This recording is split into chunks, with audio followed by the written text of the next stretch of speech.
Okay, we've come to a pretty beefy part of our To-Do app. We're going to make it so that when we click the checkbox, it actually makes a change to our state. And this actually is a little more involved than it may sound, but it's really not too bad. Up near the top, I've written down what your challenge is, and some of this will help you accomplish this task. And I've also stubbed out the handle change method and written some pseudocode inside here. So you have some hints essentially to help you accomplish this. And just so there aren't any weird bugs, I've also bound this in the constructor for you. So your challenge is going to be to take this stubbed out handle change and actually implement it so that when somebody clicks the checkbox, it makes a change to your state and updates the item that they checked so that the completed property flips from either true to false or false to true. And then you're going to make sure to pass the handle change method down to your to-do item. And then over in your to-do item, you'll need to implement the on change with the new method that you've passed to it. So let me go back here to app, pause now, and go ahead and get started.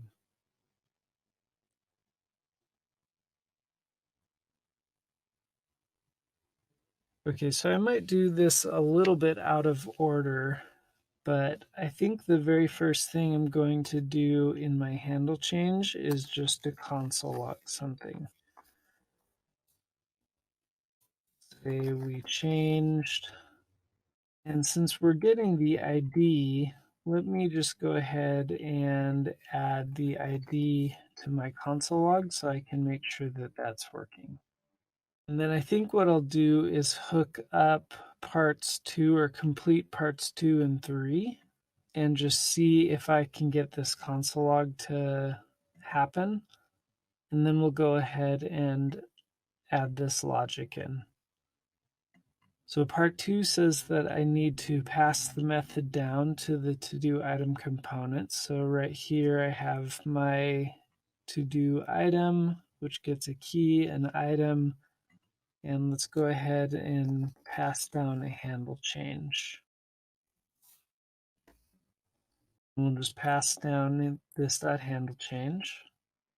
And then over in to-do item, it's now receiving a prop called handle change, so props.handle change. And notice that it says it's going to be taking the ID as a parameter. However, we know that events, when they fire, they actually receive an event property.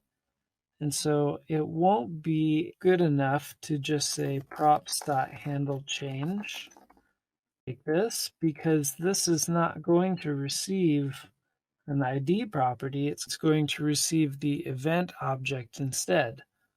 And so what I can do is say, well, this is the function that's receiving the event here. And what it does is it calls props.handleChange. And now I can pass whatever properties I want to this. I want to say props.item.id. Since I'm not actually using this event in this case, I'm just going to get rid of that. It'll just be an empty function that calls props.handleChange and passes the ID to it. So let me update my page and we'll open the console and just see if my console log is working.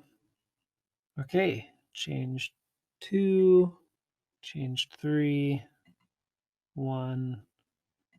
Notice that it's matching up with the ID of the item that I'm clicking. So this is ID of 1, ID of 2, ID of 3. And if I click the clean gecko tank number 3, it says that it changed number 3. Awesome. So we've made some good headway there by finishing parts 2 and 3. But let's get to actually updating our state. This is the trickier part. And the part that's tricky about this is that we need to deal with the entire array. Because we're saving an array in our state, and we never want to modify state directly, it won't be as easy as just looping through this array, finding the item with this ID, and then flipping it, because that will actually modify the existing state.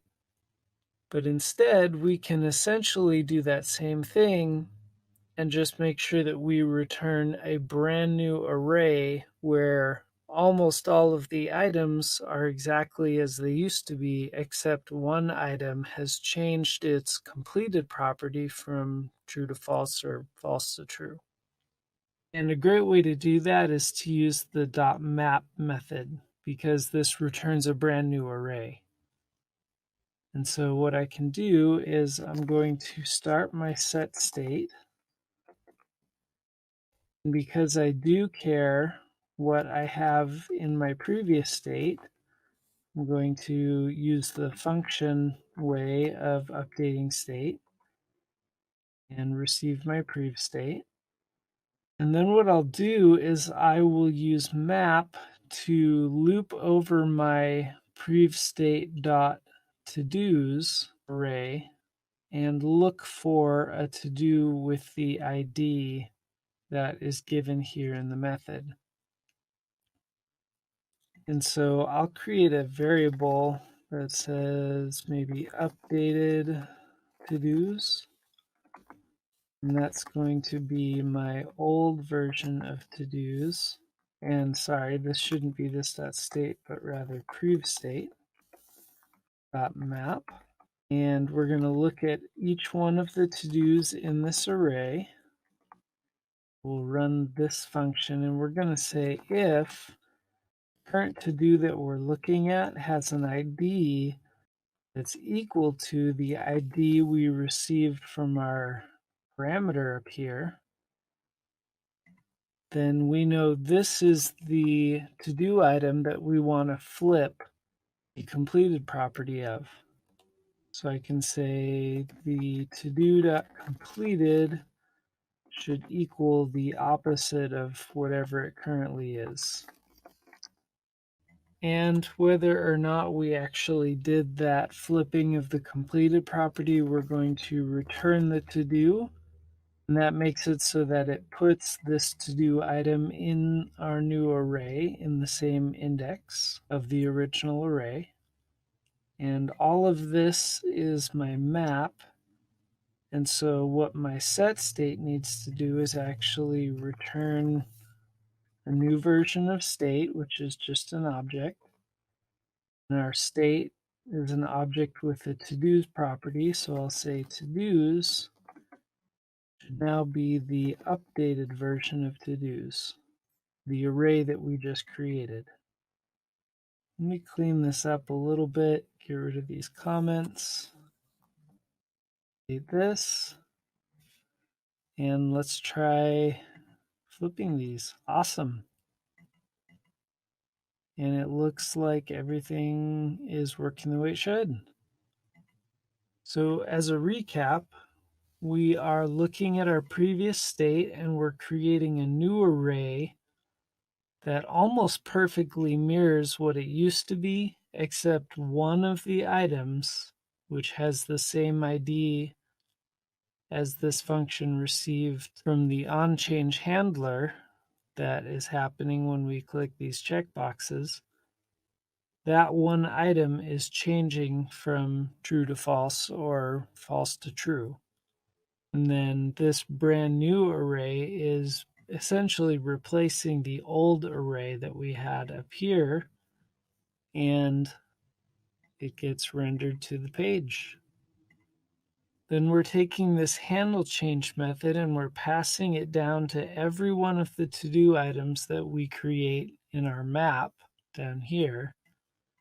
And those to-do items are receiving the handle change, and anytime its checkbox gets checked, it calls onChange, and that has an anonymous function which then calls handle change and passes this item's ID so that we can correctly identify which in the array we need to flip.